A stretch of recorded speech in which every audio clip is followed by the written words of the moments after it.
अब जो हम लोग पढ़ रहे हैं प्राकृतिक संख्या, प्राकृतिक संख्या यानी नेचुरल नंबर।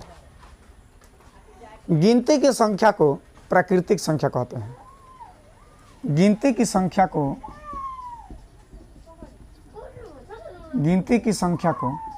प्राकृतिक संख्या कहते हैं। 2 3 4 आप जितने तक ले लिए, यानी गिनती की जो संख्या है, गिनती की संख्या को बोलते हैं प्राकृतिक संख्या, नेचुरल नंबर।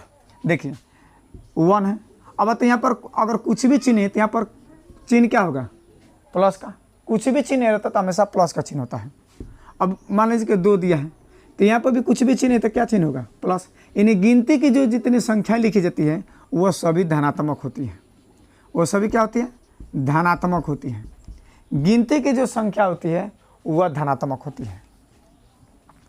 अगला जो है, इसमें देखा गया कि भाई कुछ ना कुछ तो अपूर्ण है, कुछ ना कुछ क्या है? अपूर्ण है। गिनती की संख्या यानी प्राकृतिक संख्या को 1 से प्रारंभ करके तो लिखा गया है, लेकिन कुछ ना कुछ संख्या इसमें जो है अपूर्ण है। उसमें अपूर्ण क्या था? शून्य। इस गिनती की संख्या में क्या सम्मिलित नहीं है? शून्य सम्मिलित नहीं है।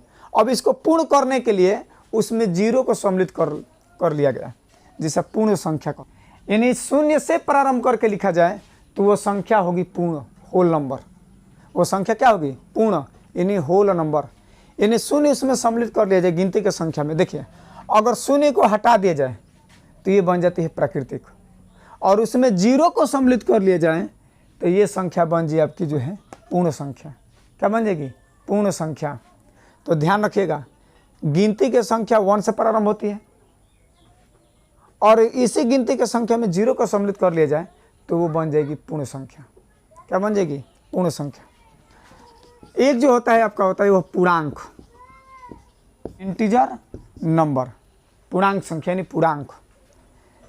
देखिए जो पूर्णांक होता है, ये पूर्णांक में 2 प्रकार की संख्याएं को सम्मिलित किया गया है।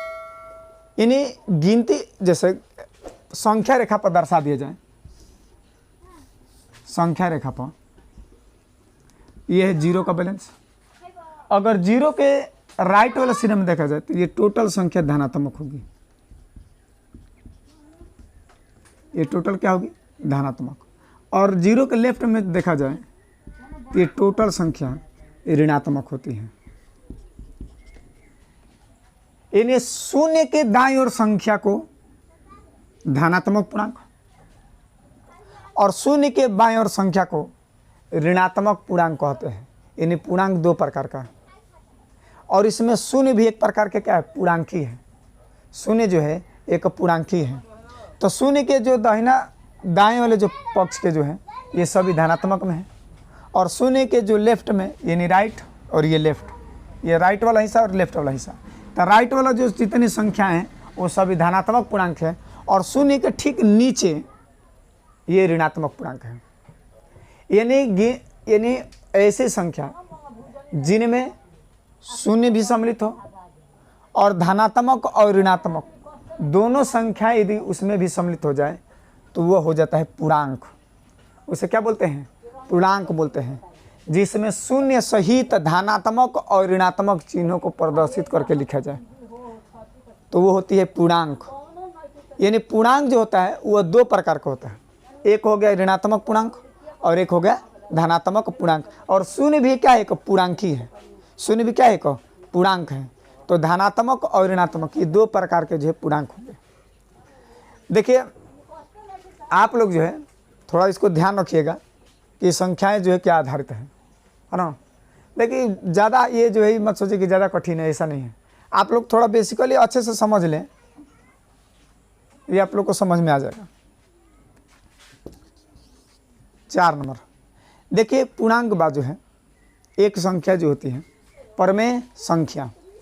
देखिए परमेय संख्या ऐसी संख्या है जिसे P/Q के रूप में लिखा जा सके, जिसे P/Q माने बाटा के रूप में लिख दिया जाए, जिसे P/Q के रूप में लिखा जा सके। लेकिन याद रखिएगा जहाँ Q इज नॉट इक्वल 0, यानी P का जो मान ऊपर जो है अंश है और ये नीचे वाला क्या है? हर। यानी जिसे P/Q बाटा के रूप में, जिसे p बटा q के रूप में लिखा जा सके उसे कहते हैं परिमेय संख्या। लेकिन ध्यान रखिएगा कभी भी q का मान 0 बराबर नहीं होना चाहिए। q का मान 0 के बराबर नहीं होना चाहिए, यानी q is not equal 0। q is not equal 0 यानी q का मान 0 के बराबर नहीं होना चाहिए। देखिए अगर किसी भी संख्या को, जैसे मान लीजिए ये 3/2 है, तो 3/2 क्या है? एक परिमेय संख्या है। 3/2 क्या है? एक परिमेय संख्या है। अगर देखिए कोई संख्या डिवाइड हो, अगर कटने वाली हो तो उसे डिवाइड कर देते हैं, कटा देते हैं। जैसे मान लीजिए कि 6/8 हो गया, तो अगर ये संख्या आपस में कट रही है तो इसे कटा देते हैं। 2 3 6 और 2 चौके 8, 2 3 6 2, इन 3/4 ये भी क्या हो गई? परिमेय संख्या, जिसे p बटा q के रूप में लिखा जा सके। या ऐसा भी दे देता है, जैसे मान लीजिए कि 3 दे दिया। ये जितने गिनती की संख्या है या पूर्णांक है ये सभी क्या है? परिमेय होती है। ये सभी संख्या क्या होती है? परिमेय होती है। जैसे 3, अब 3 के हर के नीचे देखा जाए तो हर में कितना रहेगा? 1, तो ये भी क्या है? एक परिमेय संख्या है। 0 ले लीजिए, तो 0 भी एक परिमेय संख्या के अंतर्गत आता है। 0 भी क्या एक परिमेय संख्या है। इसको ऐसे लिख सकते हैं 0/1, 0/1, यानी 0/1 भी क्या एक परिमेय संख्या है। यानी मान लीजिए कि अगर 5 दिया, 5 और हर में कुछ नहीं दिखाई दे रहा है तो हमेशा कितना रहता है? 1 रहता है। अगर 6 दे दिया तो इसके भी हर में कितना रह गया? 1 रहता है। यानी आप जितने गिनती की संख्या ले लीजिए या पूर्णांक ले लीजिए, ऋण में भी हो सकता है, ऋण 3, ये भी क्या है? एक परिमेय संख्या है। ये भी क्या है? एक परिमेय संख्या है, जिसे p बटा q के रूप में लिखा जा सके। जिसे p बटा q के रूप में लिखा जा सके वो परिमेय होती है। लेकिन हाँ, थोड़ा ये ध्यान रखिएगा आप लोग कि अगर किसी संख्या के हर में, किसी संख्या के हर में 0 सम्मिलित कर लिए जाए, 0 क्या कर ले जाए? सम्मिलित कर लिए जाए, तो 3/0 होता है वह अपरिभाषित हो जाता है। वो क्या हो जाता है? अपरिभाषित। किसका वैल्यू क्या होगा? अनंत। अगर किसी संख्या का हर में q का अगर मान 0 का बराबर कर दीजिए, यहाँ पर लिखे हैं q is not equal 0, q is not equal 0, यानी q का मान 0 के बराबर कर दिया जाए तो उस समय 3/0 होगा, उसका वैल्यू कितना होगा? अनंत। और यह जो अनंत है परिमेय नहीं है, अपरिमेय संख्या है। इसलिए यहाँ पर लिखे हैं कि q इज नॉट इक्वल 0, कभी भी हर में 0 नहीं आना चाहिए। जैसे 3/0 कुछ भी हो सकता है, 1/0, हर में अगर 0 है तो इसका वैल्यू क्या होगा? अनंत। तो यानी किसी भी संख्या का हर में आप ध्यान रखें कि 0 सम्मिलित ना हो, वो हो जाएगी अपरिमेय। अगर 0 ना सम्मिलित तो वो होगी परिमेय। देखिए 1.35 भी आप लोग को पढ़ाए हैं, 1.35 भी ये क्या है? परिमेय संख्या है। क्योंकि क्या ये शांत है, ये क्या है? शांत दशमलव प्रसार पढ़ा देंगे आगे। तो 1.35 है, ये भी क्या है? परिमेय संख्या है। ये भी क्या है? परिमेय संख्या है। उसके बाद जो है अब जो सम्मिलित है अपरिमेय, अपरिमेय संख्या,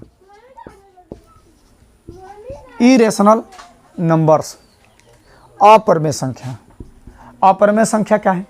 वह संख्या जिसे p बटा q के रूप में लिखा ना जा सके, जहाँ q इक्वल टू 0 हो सकता है। जिसे p बटा q के रूप में लिखा ना जा सके उसी को बोलते हैं अपरिमेय संख्या। उसी को बोलते हैं अपरिमेय संख्या। जिसे p बटा q के रूप में लिखा ना जा सके उसी को बोलते हैं अपरिमेय संख्या। या जो परिमेय ना हो उसे अपरिमेय कहते हैं। जो परिमेय ना हो उसे क्या कहेंगे? अपरिमेय संख्या। समझ में आ रहा है?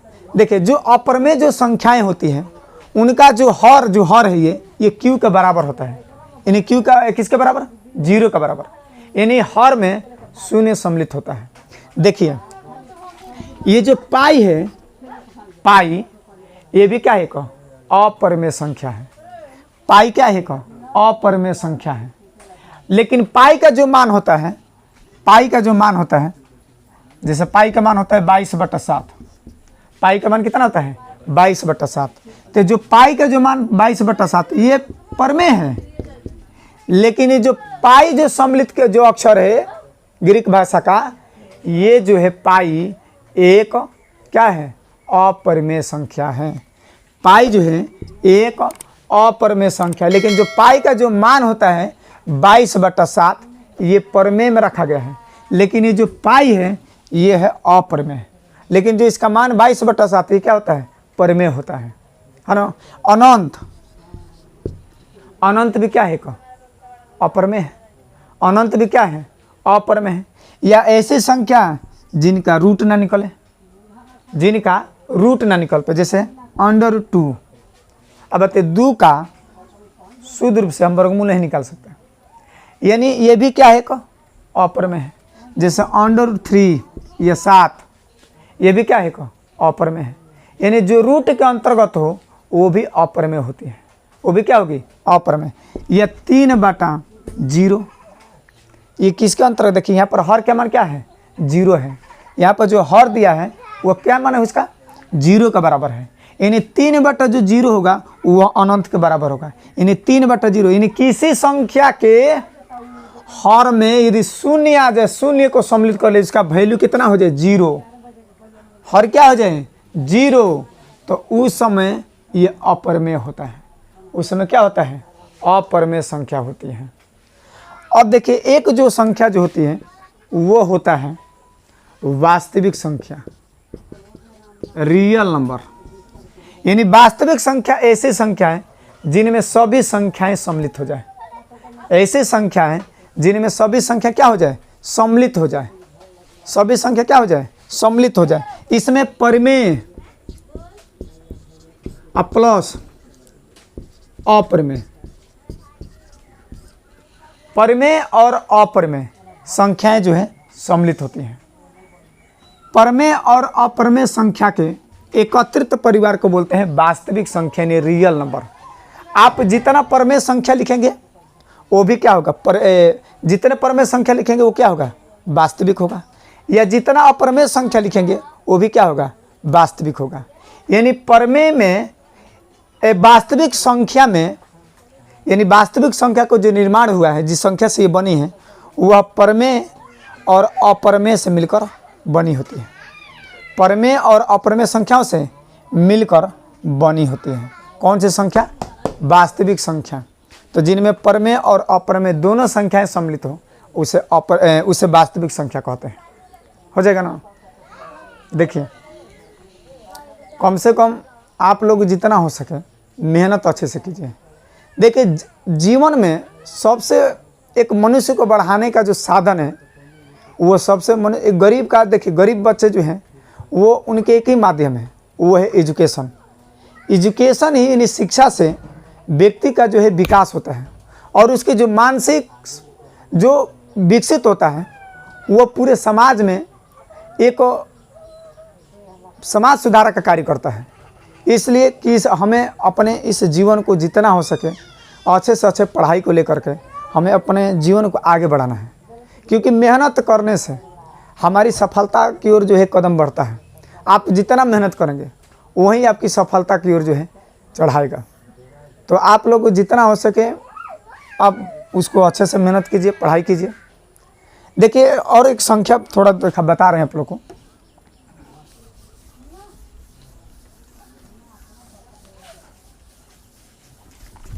देखिए ये जो संख्या है, एक जो संख्या है अभाज्य, देखो बाबू अभाज्य संख्या। देखिए ये जो अभाज्य संख्या है, ऐसी संख्या जो एक के अलावा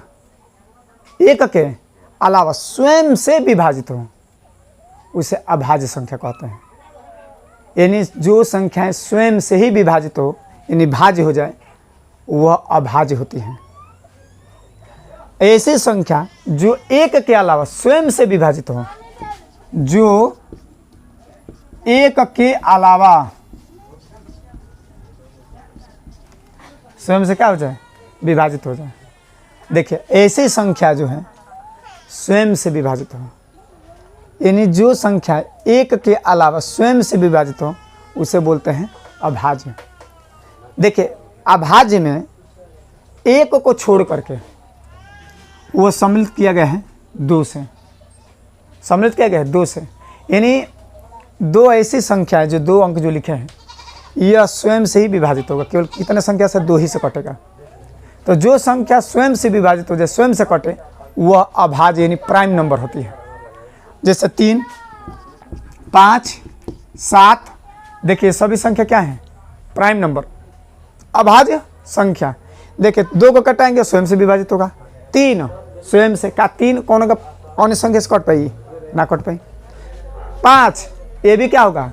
स्वयं से विभाजित होगा। 7 स्वयं से विभाजित होगा। अगर इसमें 8 को ले लिया जाए तो 8 2 के अलावा 4 से भी विभाजित होगा, 8 स्वयं से भी विभाजित होगा। देखिए ये तो 2 से भी कट रहा है, 4 से भी कट रहा है, 8 से भी कट रहा है। हम बताएं कि ऐसी संख्या जो स्वयं से विभाजित हो, तो क्या ये स्वयं से विभाजित हो रहा है? यानी स्वयं के अलावा 2 से भी कटेगा, 4 से भी और 8 से भी कट रहा है, यानी 8 सम्मिलित होगा। अगर 9 ले रहे हैं अंक 9, तो क्या ये भी है स्वयं से कटेगा? ये कौन से कट सकता है संख्या? 3 से और 9 से, 3 और 9 से, मैंने स्वयं से विभाजित होगा और स्वयं के अलावा 3 से भी विभाजित हो रहा है। यानी ये संख्या जो है, ये जो संख्या है ये अभाज्य नहीं है, ये भाज्य है। यानी 9 नहीं होगा। 10 भी ले रहे हैं तो 10 भी क्या है? भाज्य संख्या। ये भी क्या है? भाज्य, क्योंकि यह जो है संख्या 2 से भी कटेगा, 5 से भी कटेगा और स्वयं से भी कटेगा। ये भी नहीं होगा, यानी 11 हो जाएगा, 11। और कितना होगा बताइए? बोलिए। 2, 3, 5, 7, 11, 13, 14 हुई हो? 14 हुई? 200 कटी नू होके बना करी, एगो को छोड़ दो। 15 ले लो, इहो कटता। 300 कटी, 500 कटी, एक छोड़ दो। 16 इहो ना कटी, कटिए जाए, इहो एक को छोड़ दो। अब बताओ कितना ले? 17 ले लीजिए। 17 केवल स्वयं से विभाजित होगा और 18 ना हो पाई, 18 भी छोड़ दीजिए। 19, 20 होगा? लिख दो लो होई। 20 तो कटी जी, ना हो पाई। 21, 21, ये तो 3 से कटी, 7 से कटी, होगा? नहीं होगा, इसको भी छोड़ दो। यानी 22 ये भी नहीं होगा। क्यों? क्योंकि ये 11 से भी डिवाइड होगा और 22 से भी होगा। 23 होगा। अब आप समझ लीजिएगा आप, यानी ये जितनी संख्या हैं ये सभी क्या है? अभाज्य। देखिए अभाज्य के बाद जो होते हैं, अब उसी को उल्टे एक भाज्य होता है, भाज्य संख्या, जो स्वयं के अलावा अन्य से भी कटे, स्वयं के अलावा अन्य से भी कटे, है ना? अब देखिए 4, 6, ये जितने संख्या हैं, 4, 6, 8, 10, 12, 14, ये सभी क्या है? भाज्य संख्या है। उसके बाद जो है अगला जो है सम संख्या। सम संख्या, देखिए सम संख्या किसे कहते हैं? ऐसी संख्या जो 2 से पूरी क्या हो जाए? विभाजित। जो 2 से पूरी विभाजित हो, जो 2 से पूरी विभाजित हो जाए, पूरी क्या हो जाए? विभाजित हो जाए, पूरी विभाजित हो, पूरी विभाजित हो। तो ऐसी संख्या जो 2 से पूरी विभाजित हो उसे बोलते हैं सम संख्या। सम संख्या जैसे 2, 4, 6, 8, 10, 12, ये सभी संख्या क्या कहलाती हैं? सम संख्या। जो संख्या 2 से पूरी विभाजित हो उसे सम संख्या कहते हैं। एक जो है विषम संख्या। विषम संख्या ऑड नंबर, अंग्रेजी में देख लिया ऑड नंबर कह दिया करता, ऑड नंबर। विषम संख्या ऐसी संख्या जो 2 से पूरी विभाजित न हो, जो 2 से पूरी विभाजित न हो उसे बोलते हैं विषम संख्या। जैसे 1, 3, 5, 7,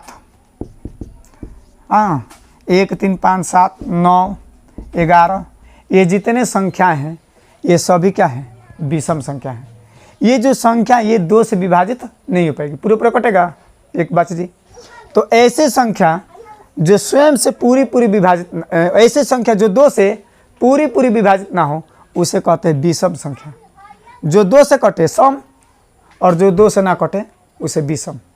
जौन 2 से कटी ओकरा के बोलल जी सम, और जौन 2 से ना कटी ओकरा के बोलल जी विषम। हो जी, ना बुझे तो आगे समझ लियो लो कितना समझे। तो जौन संख्या 2 से कटी ओकरा के सम बोलल जी, और जो संख्या 2 से पूरी विभाजित ना हो उसे क्या कहते हैं, विषम संख्या। देखिए विषम संख्या थोड़ा ध्यान रखिएगा। अगर कोई पूछ दे कि एक अंक की सबसे छोटी संख्या, एक अंक की सबसे छोटी संख्या, देखिए एक अंक की अगर सबसे छोटी संख्या देखल जाए तो एक अंक की सबसे छोटी संख्या होती है 1। होला कि ना, एक अंक की सबसे छोटी संख्या 1। एक अंक के सबसे बड़ी संख्या, सबसे बड़ी संख्या कितना है, 9। एगो बात बताओ तुम, ध्यान दो, सुनो बुआ। हमनी के 0, 1, 2, 3 और 9, आप बताइए जितने संख्या का निर्माण होता है दुनिया में, जितनी संख्याएं बनी हैं वो सभी संख्या, जितना आप संख्या बनाए हैं वो 0 से लेकर के और 9 तक के अंक को लेकर ही पूरे संख्या का निर्माण होता है। अगर मान के चलो 45 लिखे को रही तो यही में सुन ले 4 या 5, बाकी ना इसी में से तो लेंगे 4 और 5, इसी संख्या में से पूरे संख्या का निर्माण कर देंगे। और मान लीजिए कोई बोले कि 3545 लिखे, 3545 इसी में से तो लेकर बनाए हैं। 10 भी बनाएंगे तो 1 लेंगे, 0 लेंगे, तो इसी संख्या से तो लेकर बनाए हैं।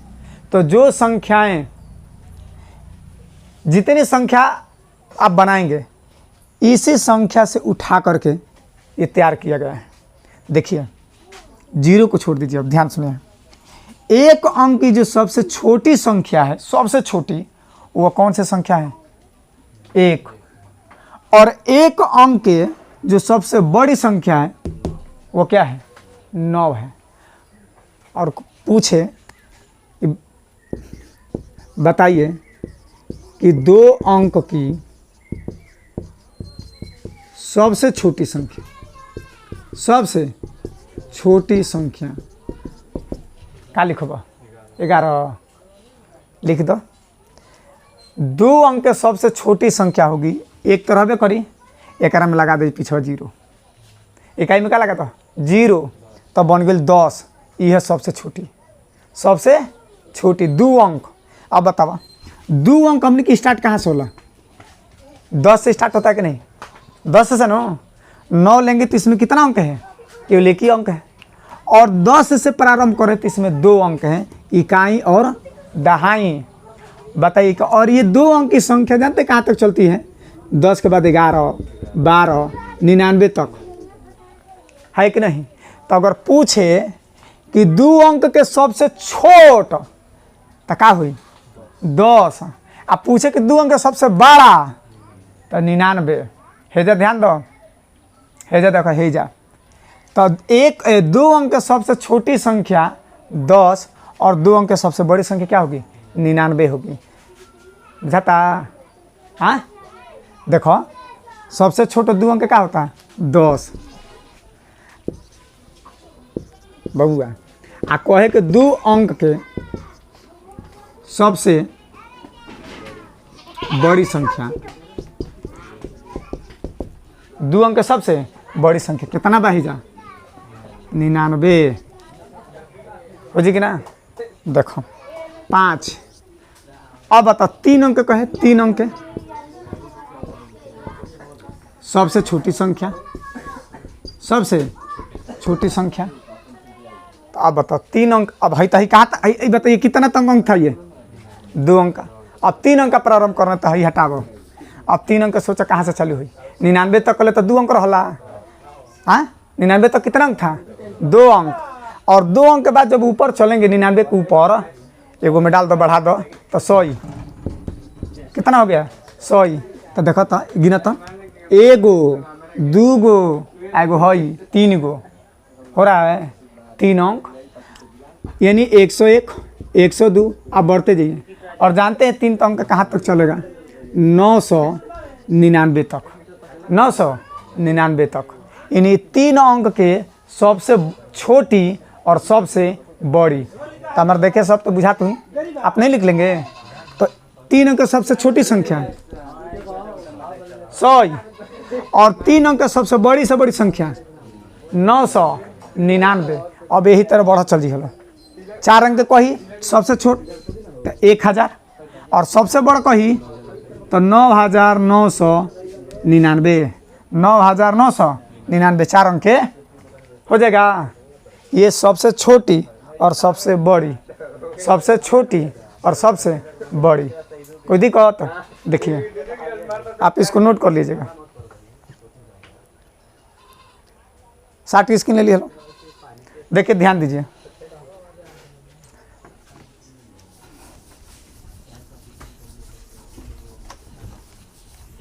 परमे ले ले और अपरमे ले ले, परमे ले ले और अपरमे ले ले। देखिए परमेय संख्या और अपरमेय संख्या आपको बता दिए हैं। अब परमेय में और अपरमेय में क्या होगा कि आप परमेय और अपरमेय जुड़िए, परिमेय में और अपरमेय इन दोनों का ऐड करेंगे तो इसका जो परिणाम होगा वो अपरमेय आएगा। क्या आएगा अपरमेय। यानी रेशनल नंबर और इरेशनल नंबर का जो एडिशन होता है योग, हमेशा इसका परिणाम अपरमेय प्राप्त होगा। परमेय में अपरमेय जोड़ेंगे तो भी क्या बनेगा अपरमेय, या इसमें माइनस कर दीजिए। क्या कर दीजिए माइनस। तो बताओ परमेय में से अगर अपरमेय को घटाएं तो भी क्या बनेगा अपरमेय। परमेय में से अपरमेय को घटाएं तो भी क्या बनेगा अपरमेय। ध्यान दीजिए। अब ये बताइए अगर इसमें गुणा कर दें, क्या कर दें गुणा, परमेय को अपरमेय में गुणा करें तो भी क्या बनेगा अपरमेय, और एक से इसका बच गया भाग। अगर परमेय को अपरमेय से भाग दें तो भी क्या बनेगा अपरमेय बनेगा। क्या बनेगा अपरमेय। समझ में आया ना बुझाया। देखो अगर परमेय और अपरमेय में ऐड कर दिया जाए तो भी क्या बनेगा अपरमेय। परमेय में से अपरमेय घटाया जाए तो भी इसका परिणाम क्या होगा अपरमेय। परमेय में और अपरमेय में गुणा किया जाए तो इसका मल्टीप्लेक्शन जो होगा वो भी क्या होगा अपरमेय, इरेशनल नंबर। अब परमेय को अपरमेय से भाग दिया जाए तो भी क्या बनेगा अपरमेय बनेगा। अब ये बताइए कि 3 है परमेय अकर्णी 5 अपरमेय, अगर इसमें जोड़ दिया जाए, क्या कर दिया जाए जोड़ दिया जाए तो जो इसका योगफल है ये क्या प्राप्त होगा अपरमेय। यानी 3 + कर्णी 5 क्या है एक अपरमेय संख्या। क्या है अपरमेय संख्या। देखिए 2 परमेय संख्याओं के बीच, 2 परमेय संख्याओं के बीच, ये क्या है पहली परमेय और ये दूसरी, दोनों परमेय संख्याओं के बीच में अनंत परमेय संख्या होती है। अनंत परमेय संख्या होती है। ध्यान दीजिए कब होगी 2 परमेय संख्याओं के, 2 परमेय संख्याओं के बीच अनंत परमेय संख्या होती है। हो जाएगा 2 गो परमेय रह सो 2 गो परमेय, अब दोनों परमेय जैसे 8/2 8/3 5/3। देखें 8/3 और 5/3 दोनों के बीच में अगर कोई पूछे कि कितनी परमेय संख्या होगी तो अनंत। तो जितना चाहो 5 गो 6 गो 7 गो 8 गो जो गो निकालल तो गो में से निकाल सकल। यानी दो परमेय संख्याओं के बीच में अनंत परमेय संख्या होती है। ये पढ़ैले बड़ी नो में पढ़ाए कि नहीं बताइए। दो परमेय संख्याओं के बीच में अनंत परमेय संख्या होती है, अनंत परमेय संख्या होती है। जैसे मान लीजिए कोई पूछ दे कि 4 और 6 के बीच में कितना परमेय होगा, बताइए परमेय है कि नहीं, पहले बताऊँगा, बताइए ये परमेय है या नहीं। ये परमेय है क्योंकि इसे भी बाटा के रूप में लिख सकते हैं, जिसे बाटा के रूप में लिखा जा सके। यानी 4 और 6 के बीच में क्या है, अनंत परमेय संख्या। उसी तरह से दो अपरमेय संख्याओं के बीच अनंत अपरमेय संख्या होगा। दो अपरमेय संख्याओं के बीच अनंत अपरमेय संख्या होगी। और मान लो कि क्यों कहे कि कौड़ी 3 और कौड़ी 5 के बीच बताए कितना परमेय, तो अनंत। कितना परमेय, अनंत। इसका रूट निकालिए और इसका रूट निकालिए और उनके बीच का संख्या निकालिए, बहुत सारा आएगा, हो जाएगा। अगर मान लीजिए कि 4, ध्यान दीजिए। अच्छा बताओ 0/0 दे दे तब का भी हो, 0/0 इनमें घबरा जिन जा लोग कहते देखिए 0/0 का मान, कोई बोलता है कि इसका वैल्यू 1 होगा, कोई कहता ना 0/0 एक और मान 0। दिमाग लड़ाओ, देखो फोर लो मूड़ी बुझा लगे कुछ का चिलो सवाल करे तरीके। देखो एगो हमारे के लड़का इलस पढ़े खातिर बोला कि भैया जी, हम पूछने की बताइए कि 0/0 का वैल्यू कितना होता है, तो बोले कि 0/0 जो होगा वह 1 होता है। 0/0 कितना होगा, 1। पूछनी कैसे, तो बबुआ जवाब देता कि भैया जैसे 5/5 है, डिवाइडेड कीजिए, भाग देंगे कितना आएगा, कितना आएगा 1। 6/6 है, भाग दीजिए कितना आएगा 1। हम कहने कि बाप रे बाप कहाँ से पढ़ ले भाई। अब बताओ बबुआ, आतले को कहते ना 0/0 कितना होगा, 0। देखिए 0/0 का मान ना तो 1 ना तो 0, ना 1 होता है और ना ही 0। इसका जो मान होता है 0/0 अनिर्धारण या अपरिभाषित, अनिर्धारित होता है। इसका निर्धारण संभव नहीं, यही होगा अनिर्धारित या अपरिभाषित, या अपरिभाषित, अनिर्धारित या अपरिभाषित होगा। यानी ये 0/0 माने यह आंसर, 0/0 माने यह आंसर हो जाएगा ना। 0/0 माने यह आंसर, 0/0 यानी यह उत्तर हो। 0/0 अनिर्धारित या अपरिभाषित होता है। बुझाता कुछ, हाँ बुझाता नू। तो 0/0 क्या होगा, अनिर्धारित या अपरिभाषित होगा, हो जाएगा ना। चलिए अब आगे जो है हम लोग अगला कोई बेसिकली मैथ के देखेंगे। और आप लोग थोड़ा इसको देखिए, सबसे बड़ा मैथ क्या है, रिवीजन चीज़ है। हम एक बार पढ़ा दिए हैं और आप घर पर रिवीजन ना करें तो तुरंत भूल जीपा। गाना में याद रही लेकिन ना भूले, ये भूला जीपा। तो थोड़ा इसको ध्यान रखिएगा, आप लोग अच्छे से मेहनत कीजिए। अगला वीडियो में मिलेंगे। जय हिंद।